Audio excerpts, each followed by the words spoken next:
Hola nuevamente, vamos a continuar la revisión de la farmacología del sistema nervioso autónomo, ya enfocados un poco más en relación a la división parasimpática, recordando algunos aspectos claves en relación al tipo de neurotransmisor que se libera y los receptores sobre los cuales este neurotransmisor podría tener, en cierta manera, influencia, establecer algún tipo de cambio en la respuesta celular.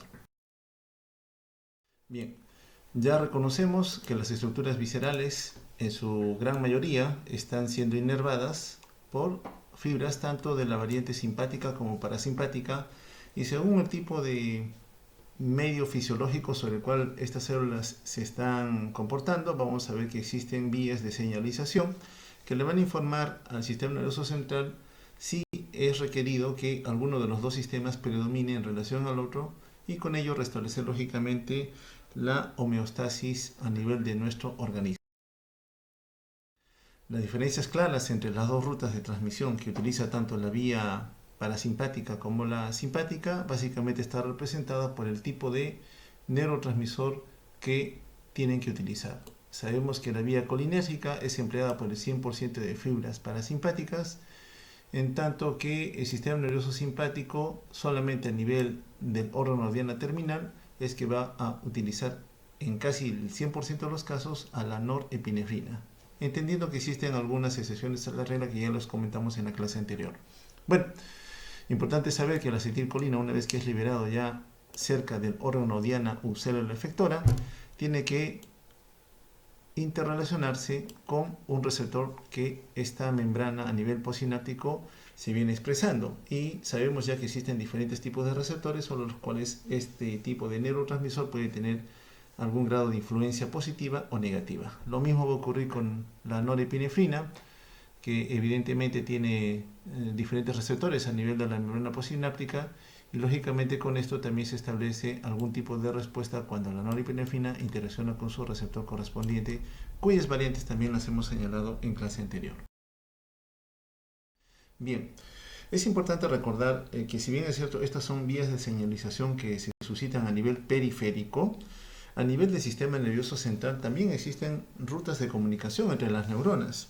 Y lamentablemente para nosotros esas vías de comunicación establecen nexos que van a influir no solamente en un grupo neuronal, sino en diferentes grupos o circuitos neuronales, los cuales están abocados a ejecutar otras funciones más. Vale decir de que cuando nosotros intentamos remediar la activación de parte del sistema nervioso autónomo utilizando una droga que se comporte como un agonista o bloqueando algunas señales, esas otras rutas van a ver amplificada o limitada su accionar sobre ese conjunto de neuronas. A lo mejor grafiquemos lo que ocurre cuando la corteza está estableciendo algún tipo de coordinación en base a la recopilación de los datos que las vías aferentes le han transmitido. Esa neurona que está a nivel de la corteza evidentemente está recibiendo una serie de señales periféricas, cada una de las cuales emplea diferentes neurotransmisores, con el fin de que le informen de que algo está ocurriendo. Una vez que ha procesado esta información, esta neurona emite una fibra nerviosa que viaja muy distante hacia la médula espinal, y desde aquí hace sinapsis con otro conjunto de neuronas a nivel postganglionar con el fin de que lleguen a un órgano diana definido, y en ese órgano diana, que generalmente es una célula, en base al tipo de receptor que éste esté expresando, induzcan algún tipo de cambio en su comportamiento. Estos son conocidos como sistemas de organización de tracto largo.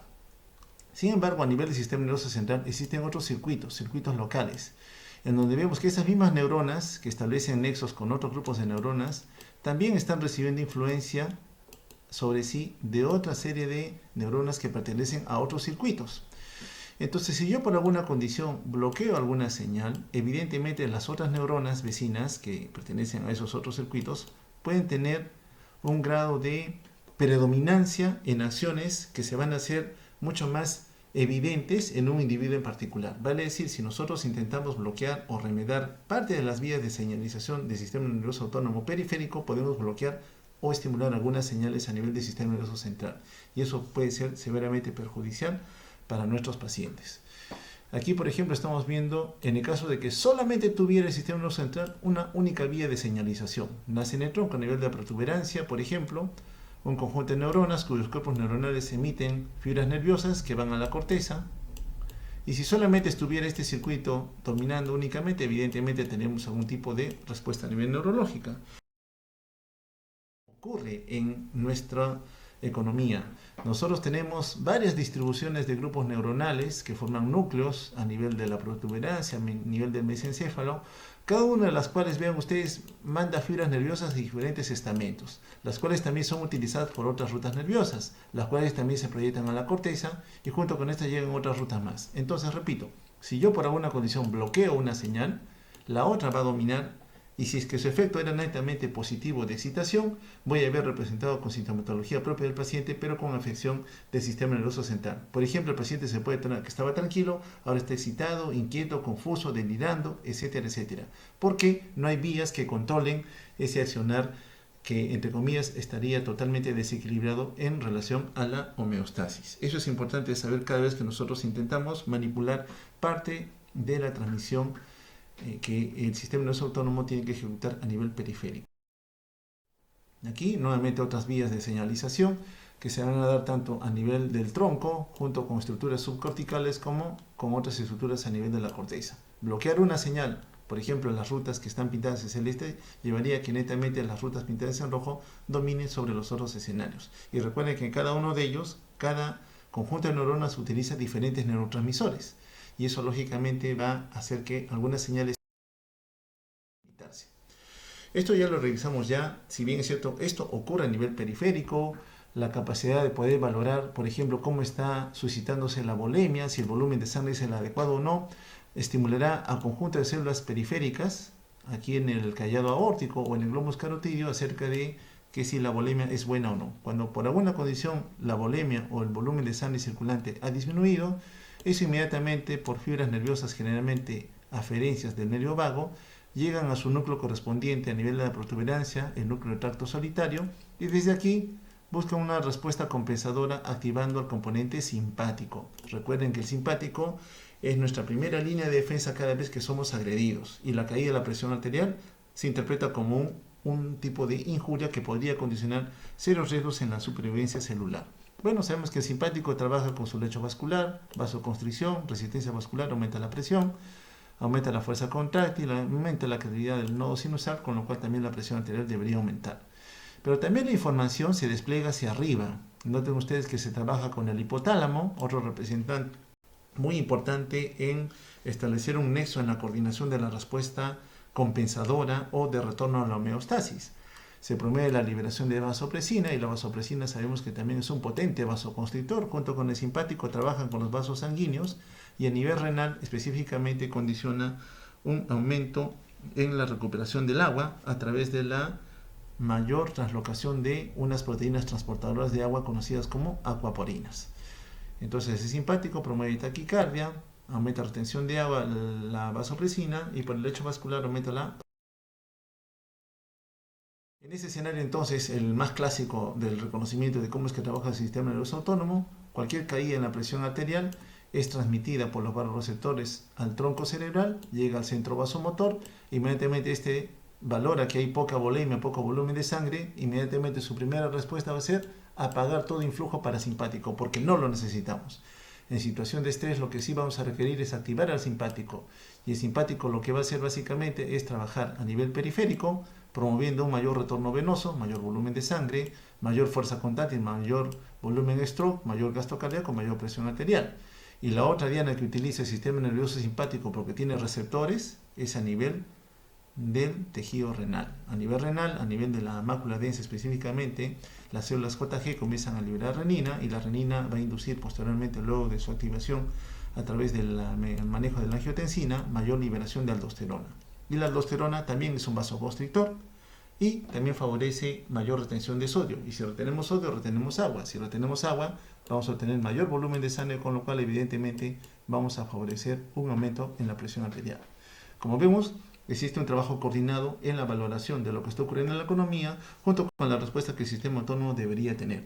Evidentemente, cuando yo busco, repito, manipular estas vías de señalización del sistema nervioso autónomo, podría ciertamente perjudicar algunas de estas señales nerviosas.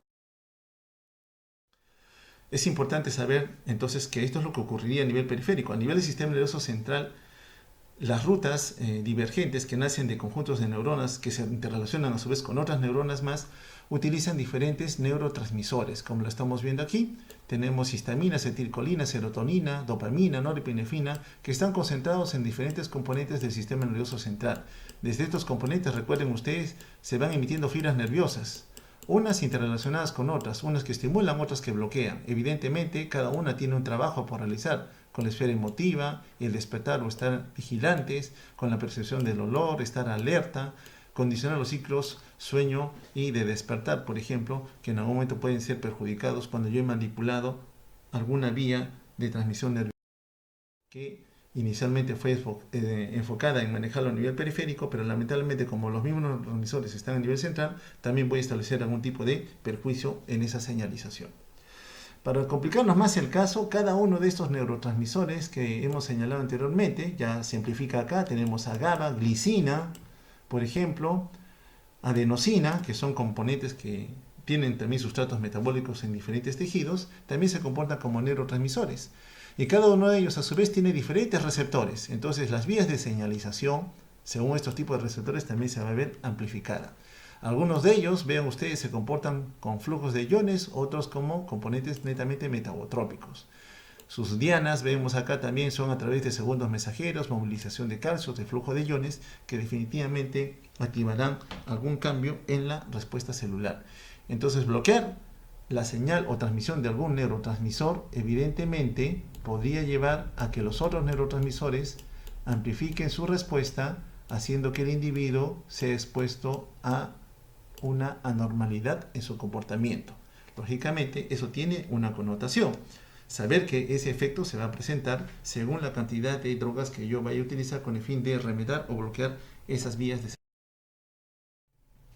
Un componente que siempre se valora en la esfera autonómica es la respuesta del globo ocular. Y en el globo ocular vamos a encontrar que existen diferentes receptores asociados a diferentes estructuras.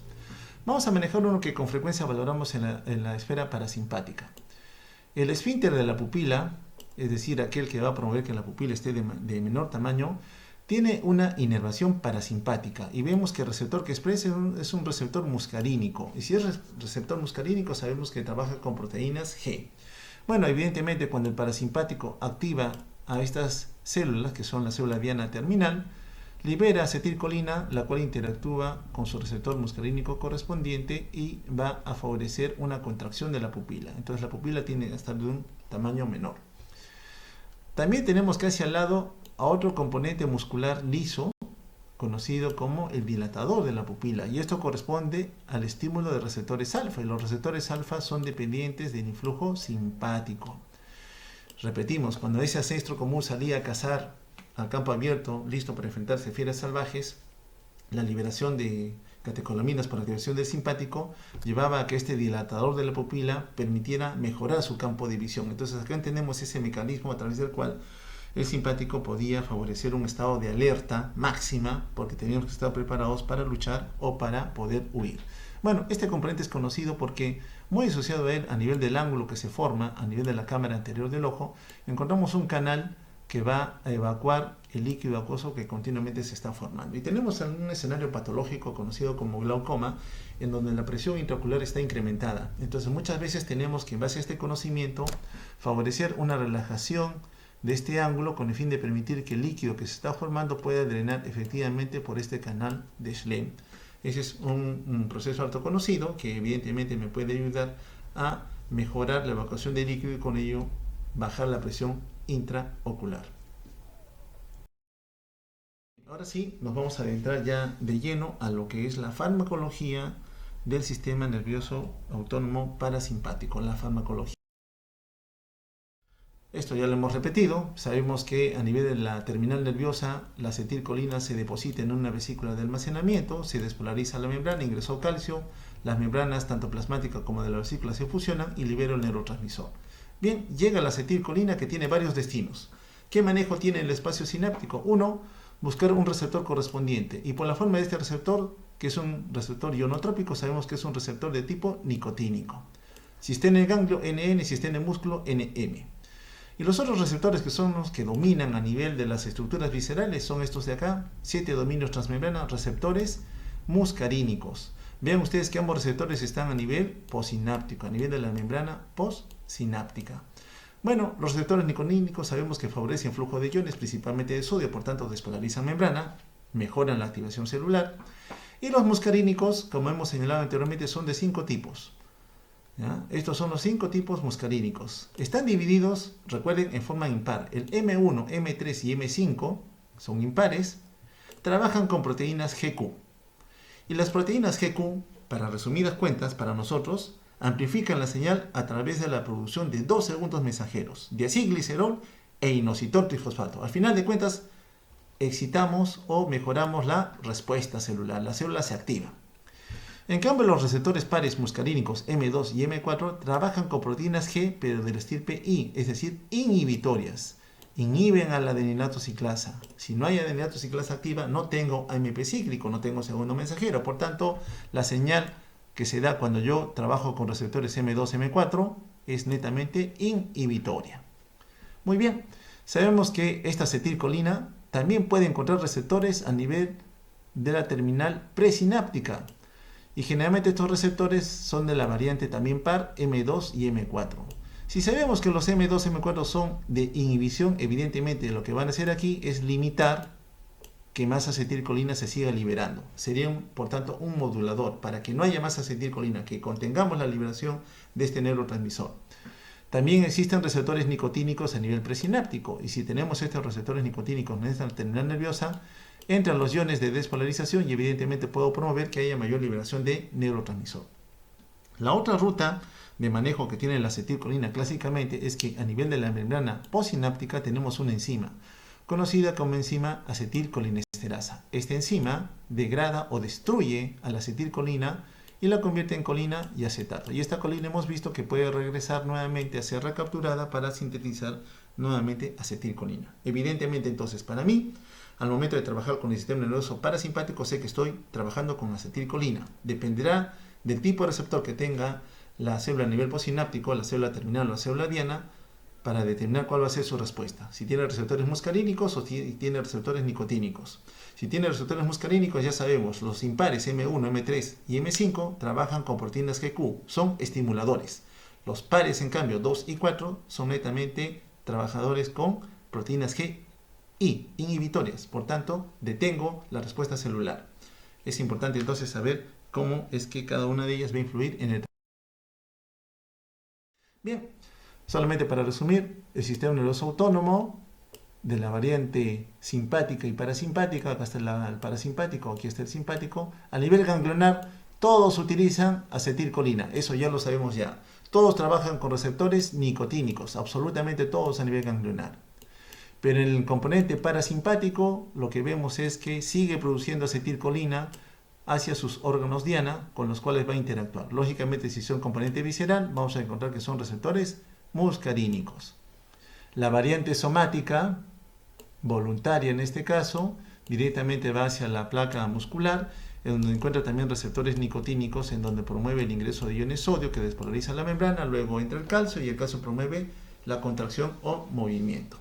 Bien, ¿qué queremos decir al final de cuentas? Cuando yo manipulo farmacológicamente el trabajo que el sistema nervioso autónomo parasimpático tiene que desarrollar, yo podría promover una mayor activación del componente ganglionar o también promover que haya una estimulación de todos los receptores muscarínicos si es que estoy usando una droga agonista que se parezca mucho a la acetilcolina.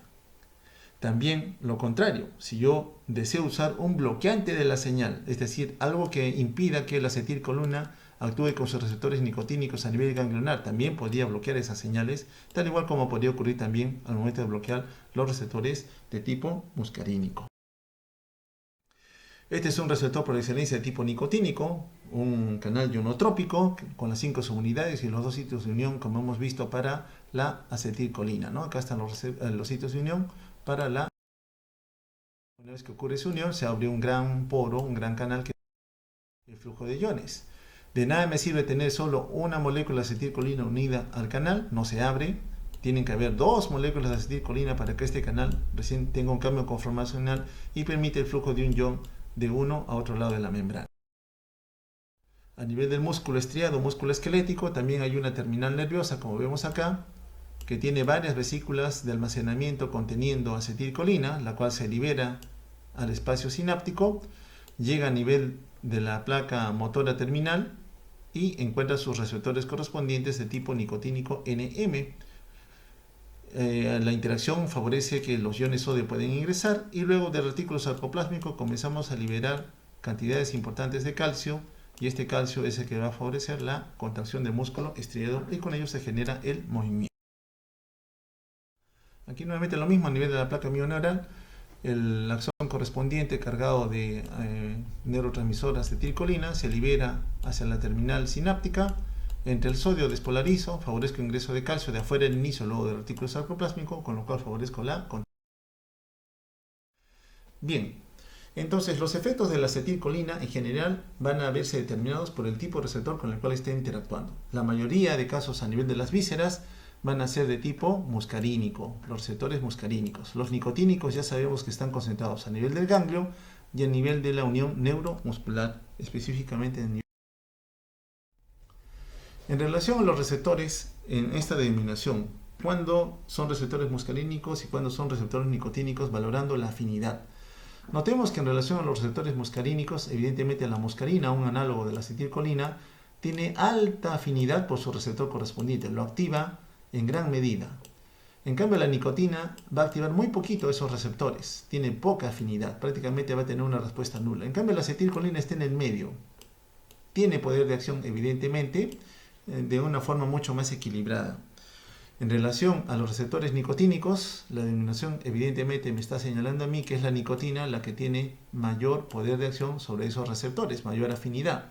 Casi nada los muscarínicos, y a nivel intermedio lo hace la acetilcolina. Prácticamente entonces la acetilcolina es como un comodín que tanto puede tener acción sobre receptores muscarínicos como receptores. Para resumir entonces, los receptores colinérgicos son de dos tipos: los nicotínicos y los muscarínicos. Los nicotínicos tienen dos variedades: los NN, que están a nivel ganglionar y de la médula adrenal, y los NM, que están a nivel de la unión neuromuscular. Los receptores muscarínicos, ya lo adelantamos también, son de 5 tipos: M1, M3, M5, los impares trabajan con proteínas GQ, los M2 y los M4, los pares, trabajan con proteínas GI. Vean ustedes que diferentes estratos a nivel digestivo, sistema nervioso central, corazón, sistema nervioso central, ojo, tracto gastrointestinal, vejiga, bronquios, glándulas, nervios craneales, trabajan con receptores muscarínicos. Evidentemente los M3 parecieran ser los más numerosos porque están prácticamente abocados a la mayoría de vísceras sobre las cuales tanto el sistema nervioso simpático como parasimpático. Aquí simplemente para recordar nuevamente esta morfología de un canal ionotrópico: receptor nicotínico permite flujo de iones, y un receptor con 7 dominios transmembrana asociado a proteínas G, evidentemente es un receptor muscarínico meta. Bien, aquí resumimos los efectos, ¿no? Vean los receptores M3 que están distribuidos a nivel del árbol traqueobronquial, trabajan con el músculo liso, pueden favorecer algún tipo de efecto a ese nivel, promoviendo la broncoconstricción. Trabajan con músculo liso, se contrae el músculo liso, se cierra el bronquio, ese es un efecto del parasimpático. También a nivel del esfínter de la pupila, la estimulación del M3 promueve que se cierre la pupila, es característico del parasimpático, pupila pequeñita. Los M3 también están a nivel de las glándulas salivales, promueven la salivación. Igual a nivel de la vejiga, relaja el músculo detrusor, permiten que el individuo pueda miccionar con libertad. Y también se encuentran a nivel del estómago, en donde pueden promover mayor secreción de ácido clorhídrico. Notamos que los M2 están a nivel de la parte cardíaca, evidentemente disminuyen la fuerza contráctil, disminuyen la frecuencia de descarga a nivel del nodo sinusal. Entonces cada variante de tejido visceral en este caso expresa diferentes receptores. Entonces una vez que la acetilcolina encuentra un receptor, según el tipo de variante de esos receptores que se ha expresado, vamos a encontrar diferentes respuestas. Repito, los impares M1, M3, M5 tienen un efecto de favorecer una respuesta estimuladora o excitadora a través de la estimulación de liberación de diacilglicerol e inositol trifosfato. En cambio, los pares M2 y M4 son netamente. Aquí vemos el componente ganglionar. en donde se libera acetilcolina, los receptores nicotínicos son de la variante NN y a nivel de la placa o unión neuromuscular son de la variante nicotínico NM.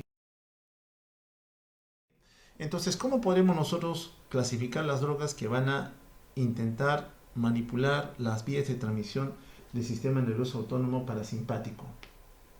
Bueno, evidentemente tenemos dos rutas. Una que remeden al sistema nervioso parasimpático, la ruta colinérgica, que evidentemente van a ser denominadas drogas parasimpático-miméticas, es decir, se parecen a la acetilcolina, por tanto van a remediar muchos de los efectos sobre los receptores correspondientes, tanto en nivel muscarínico como nicotínico.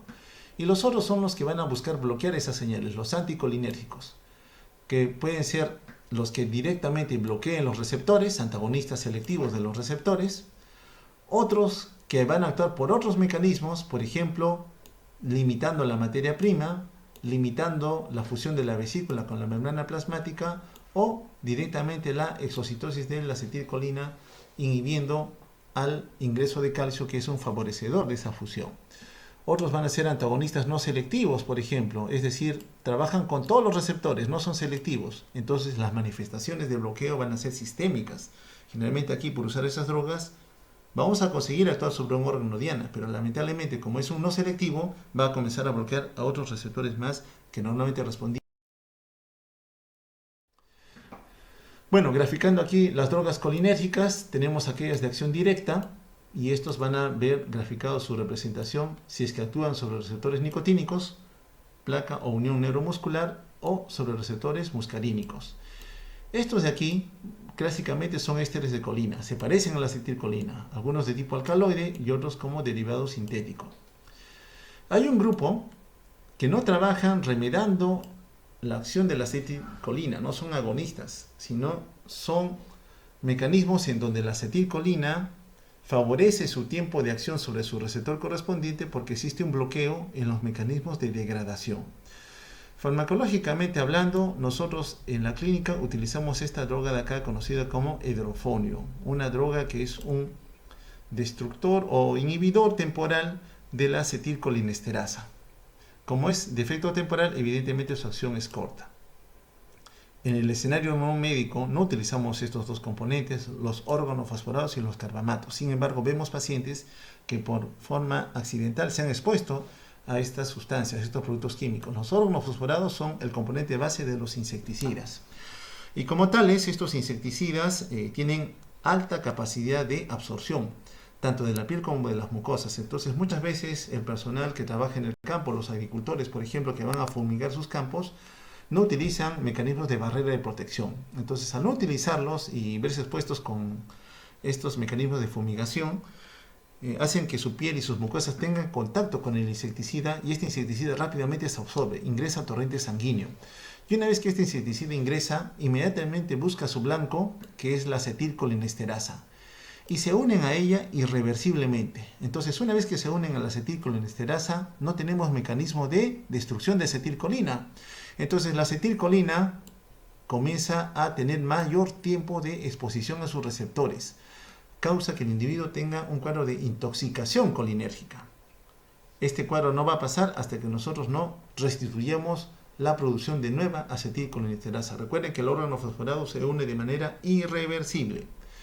Existe otro componente más asociado a los carbamatos, que es otra sustancia más que se utiliza más con fin de dar muerte a algunos roedores, son raticidas, son componente base de los raticidas, los expenden comercialmente para ese fin, pero algunas personas en forma accidental y otras con el fin de acabar con su propia vida, fin suicida, ingieren estos preparados a base de carbamatos.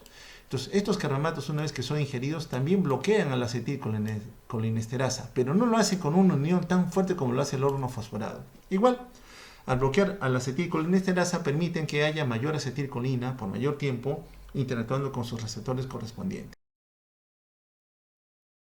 Bien, aquí señalamos los agonistas de los receptores muscarínicos, es decir, drogas colinérgicas, son los ésteres o los alcaloides, ¿no? A la cabeza aquí tenemos a la acetilcolina, la metacolina, carbacol y betanecol, son ésteres de colina. Y los alcaloides representados por la muscarina y la pilocarpina, una droga que sí se utiliza con relativa.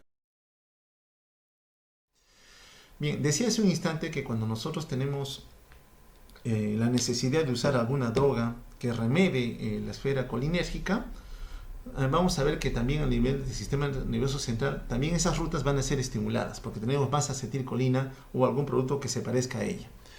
Entonces, como tenemos uso de drogas que se parecen a la acetilcolina, vamos a tener mayor tiempo de acción sobre aquellos tejidos que expresan receptores para la acetilcolina o la droga que se parezca a ella.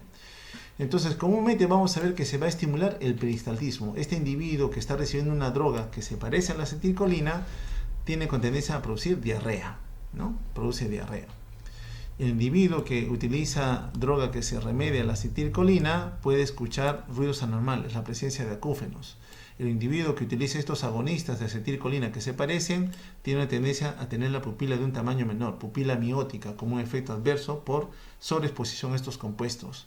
A nivel del sistema nervioso central, esa estimulación exagerada porque hay una droga que se parece a la acetilcolina y está actuando con sus receptores correspondientes, activa el centro gatillador del vómito. Mi paciente está nauseoso, vomitando frecuentemente.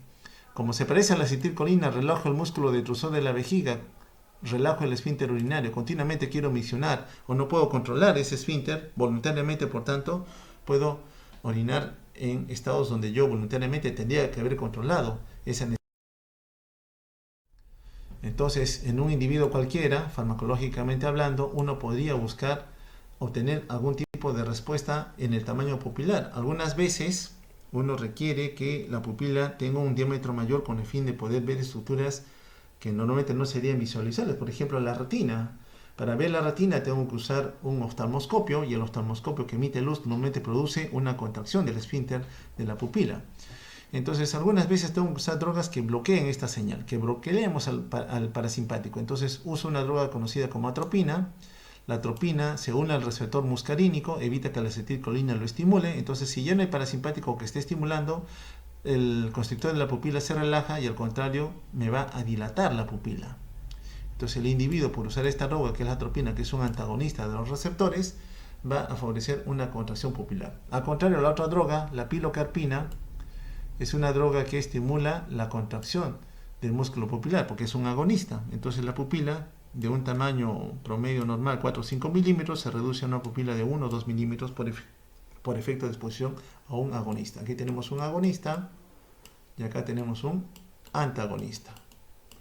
Entonces, según el tipo de droga que yo utilice, veré que una se parece a la acetilcolina, la pilocarpina en este caso, remedio succionar, cierro la pupila, y otra que bloquea al receptor sobre el cual la acetilcolina tenía que interactuar, por tanto, la pupila. Entonces aquí está el mecanismo de acción de los agonistas. Yo sé que la acetilcolina es un neurotransmisor utilizado para la transmisión nerviosa a nivel sistema nervioso autónomo y también a nivel central. Por tanto, actúo con mi receptor correspondiente y produzco algún tipo de respuesta celular. Cuando yo doy algún agonista, como estos de aquí, por ejemplo, voy a tratar de remedar la misma acción con el fin de conseguir ese efecto, pero empleando la misma acetilcolina. Estas drogas de acá trabajan con la enzima que degrada a la acetilcolina, con la acetilcolinesterasa. Son agonistas colinérgicos indirectos. ¿Y por qué son indirectos? Porque ellos no son los medicamentos que van a estimular al receptor. Estas drogas de acá no trabajan con el receptor. Lo que hacen es trabajar con la acetilcolina. ¿Y cómo? Bloquean a la enzima que la destruía. Al no haber destrucción, la acetilcolina está más tiempo estimulando a su receptor correspondiente con el fin de promover mayor respuesta. Estos son agonistas. Aquí está señalado, cererofonio, neostigmina, fisostigmina, son inhibidores de la acetilcolinesterasa. Promueven mayor respuesta colinérgica, pero no en forma directa, sino indirecta, al permitir que haya. Evidentemente, como son inespecíficos, van a actuar con todas las membranas posinápticas donde se expresen receptores para acetilcolina. Entonces, como va a haber más acetilcolina por mayor tiempo a nivel intestinal, hay una enérgica contracción del músculo liso intestinal.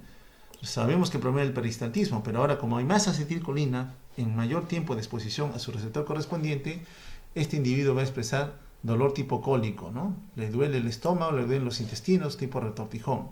A nivel de los ojos, como hay más acetilcolina, porque estoy bloqueando la acetilcolinesterasa, la acetilcolina promueve la miosis. Como hay mayor dominio de acetilcolina, disminuyo el gasto cardíaco, disminuyo frecuencia cardíaca, con lo cual genero hipotensión arterial. Lógicamente, trabajando con el sistema eléctrico del corazón, promuevo la bradicardia, un paciente debilitado, desganado, con poco ánimo para poder realizar las actividades diarias. Solamente por haber usado una droga, que ciertamente tiene una indicación, pero a veces la droga se da en mayor cuantía, o de repente este individuo está respondiendo de una forma bastante exagerada al medicamento, por eso se tiene que titular cuál es la mejor dosis para ese individuo en particular. Yo sé que al momento de dar esta droga que bloquea la acetilcolinesterasa porque la necesito para ese fin, voy a promover algunas de estas respuestas anormales que nosotros reconocemos como efectos colaterales. El escenario es que esas drogas inhibidoras de la acetilcolinesterasa se van a utilizar.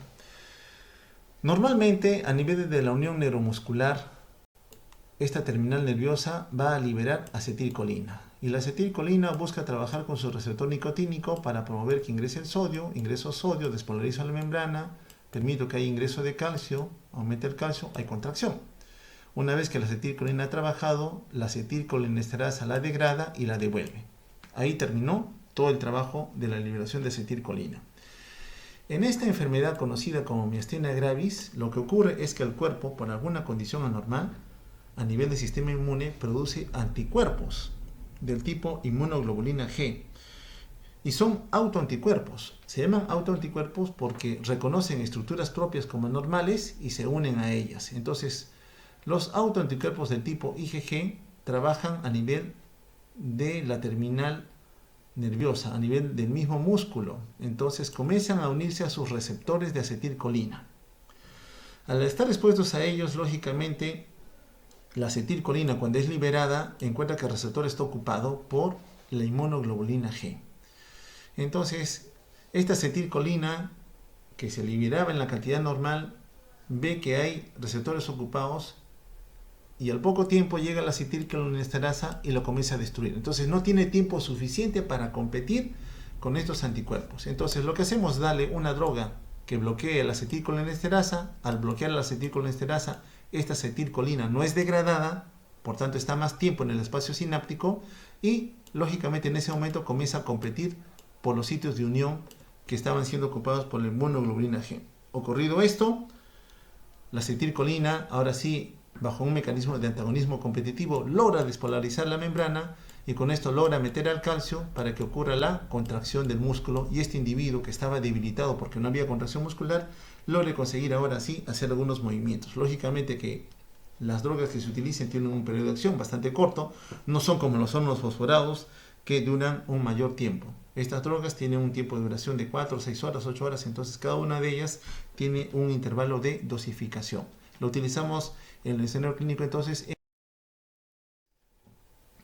Bien, si bien es cierto, yo podría trabajar remediando el accionar de la acetilcolina, que clásicamente trabaja más con receptores muscarínicos y en un caso hemos visto ahora con receptores nicotínicos en la miastenia gravis, podría surgir la pregunta, ¿y qué hago si intento manipular el uso de la nicotina? Porque sé que hay receptores para la nicotina a nivel ganglionar, a nivel del sistema nervioso central, etcétera, etcétera. Bueno, cuando se ha usado esto, se ha visto que la nicotina promueve una mayor liberación de vasopresina. Y la vasopresina es un retenedor de agua y potente vasoconstrictor. Sube la presión arterial. Entonces, sensibiliza receptores de presión, de temperatura y de dolor. Genera que los umbrales de la percepción de estas sensaciones que son desagradables sean más cortas. Por tanto, el individuo con cualquier estímulo va a elevar la presión o va a tener señales de dolor que lógicamente causan desangrado en él.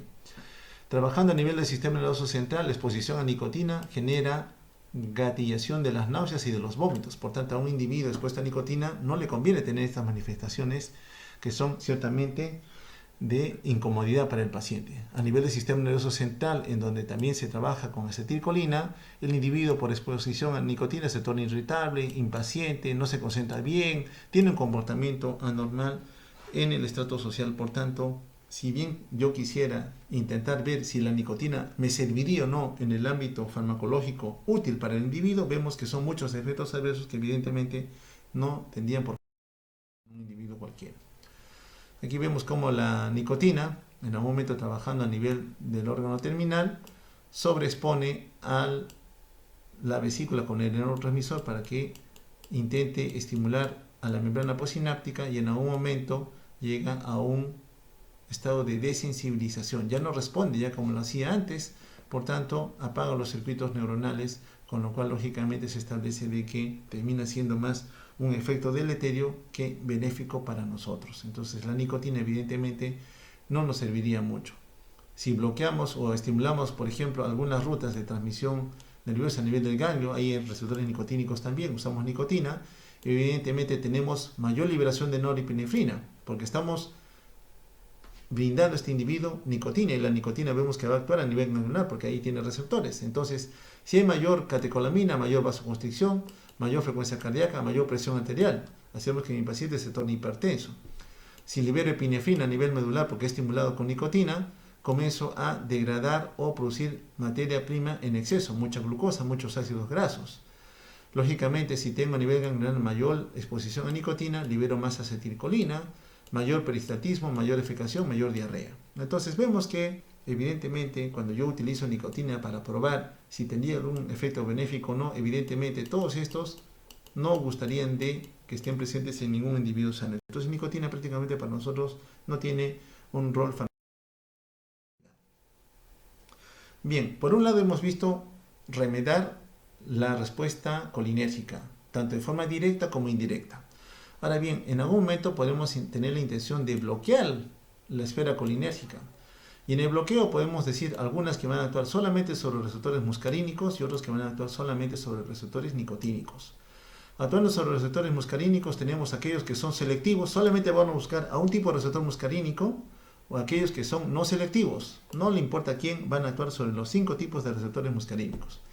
Y en relación a las drogas antinicotínicas, tenemos algunas que bloquean el componente ganglionar, donde se libera evidentemente acetilcolina para interactuar con el receptor nicotínico, y otro nivel neuromuscular. Recuerden que la unión neuromuscular tiene receptores también nicotínicos de la variante NM para la acetilcolina.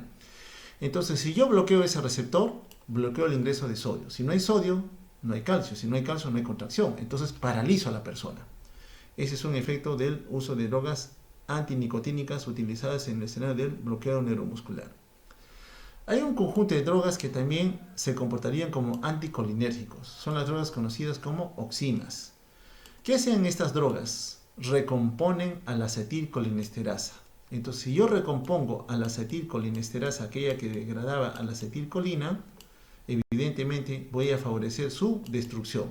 Y si la destruyo, evidentemente me comporto como una droga anticolinérgica. Nuevamente aquí, entonces tenemos los sitios diana de acción de las drogas anticolinérgicas. Si yo digo, voy a bloquear a todos los receptores nicotínicos, si son anticolinérgicos, estoy bloqueando todas las señales a nivel ganglionar. Si digo, voy a bloquear las señales muscarínicas, estoy trabajando con el órgano diana, bloqueando a estos receptores, que pueden ser selectivos o no selectivos.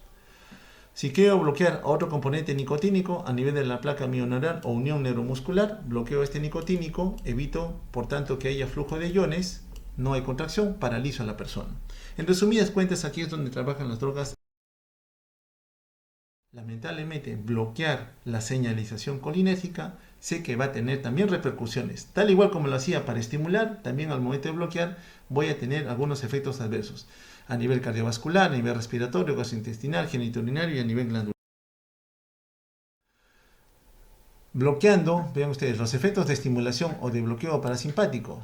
Si yo estimulo, la pupila se reduce. Si yo bloqueo, la pupila se dilata.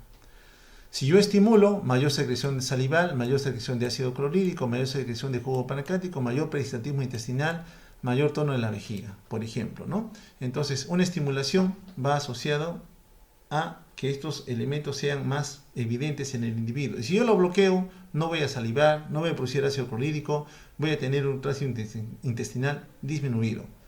Por un lado, promuevo la secreción bronquial o la broncodilatación. Por otro, la voy a bloquear. Dependerá qué tipo de droga estoy utilizando. Algunos ejemplos de lo que representativamente utilizamos nosotros en el escenario médico para bloquear la señal colinérgica. Evidentemente, la acetilcolina va a intentar buscar a su receptor para interactuar con él. Tengo un antagonista clásico que es la atropina. Es un antagonista no selectivo, es decir, cualquier receptor muscarínico que esté por ahí lo va a ir a bloquear. Se une al receptor, una vez unido, evita que la acetilcolina pueda interactuar con él. Por tanto, es un anticolinérgico. La escopolamina es otro antagonista, pero es un poquito más selectivo. También busca el mismo receptor muscarínico, lo va a bloquear. Generalmente a nivel de tubos digestivos que encontramos esto, pero como no es tan específico, podría tener también la aparición de algunos efectos adversos. ¿Qué efectos adversos? Bueno, piense usted, si bloquea la acetilcolina, y yo sé qué funciones tiene la acetilcolina, apago la función cardíaca, no produzco secreciones salivales, no produzco sudor, no produzco secreción biliar, no produzco jugo pancreático, el movimiento intestinal se detiene, entonces evidentemente usar estas drogas van a buscar obtener esos efectos adversos porque no estoy permitiendo que la acetilcolina cumpla su...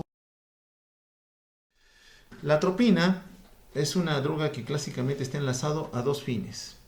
Uno, cuando mi paciente tiene intoxicación por acetilcolina, yo puedo darle atropina para evitar esa intoxicación. ¿Ocurre en qué escenario? Justamente cuando comentamos ese paciente que viene con intoxicación por órganos fosforados.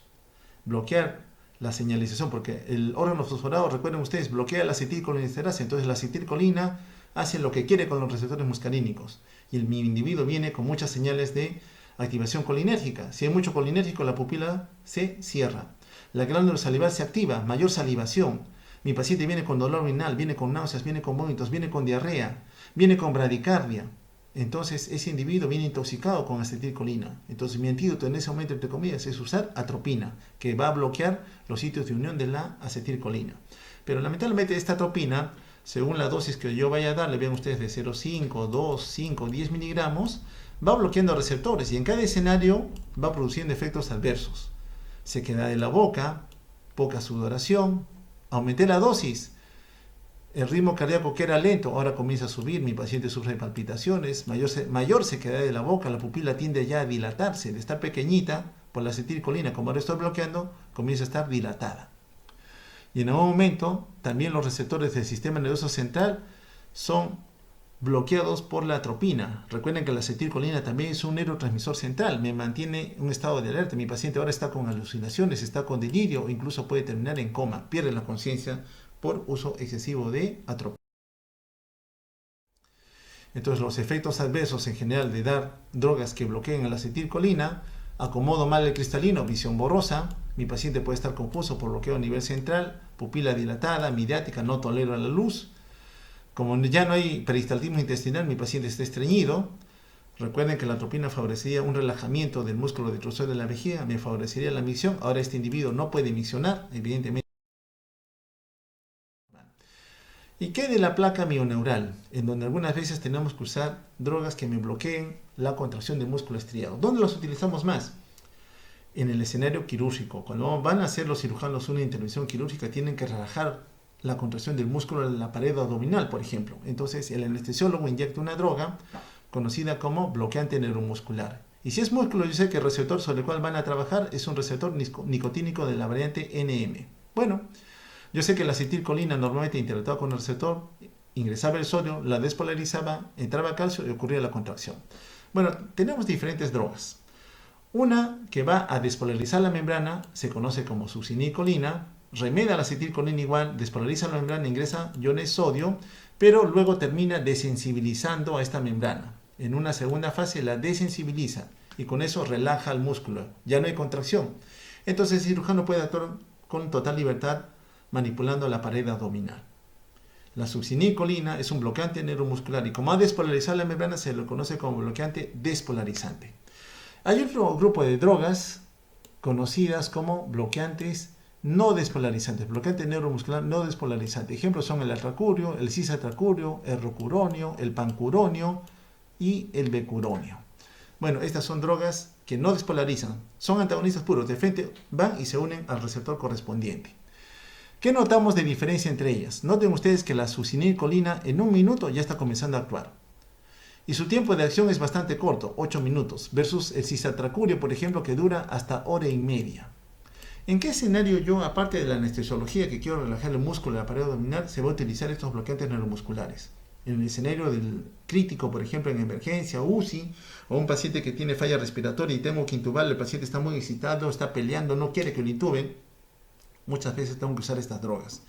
Entonces, en ese escenario yo prefiero usar un bloqueante neuromuscular de acción corta y en este caso el que me da esa garantía de tener un menor tiempo de acción es la succinicolina, solo 8 minutitos.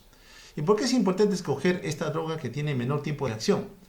Porque si por algún motivo yo intento intubar al paciente y he fallado, no lo he logrado intubar, a ese paciente le estoy quitando el esfuerzo ventilatorio. Por tanto, estoy obligado a tener que usar un ventilador manual con el fin de conseguir que este paciente vuelva a ventilar. Porque si no ventila, no mete oxígeno. Si no mete oxígeno, mi paciente va a comenzar a fracasar y finalmente va a fallecer. Entonces, para yo evitar esos problemas, prefiero usar un bloqueante neuromuscular de acción corta. Yo sé que lo voy a ventilar unos minutos y después el paciente va a comenzar a recuperar la fuerza y va nuevamente a poder ventilar solo. Evidentemente, en ese escenario crítico, hay que saber escoger la mejor droga para ese paciente. Vamos a ver luego que la succinilcolinda tiene algunas contraindicaciones, pero eso se va a valorar cuando estudiemos la farmacología de los bloqueantes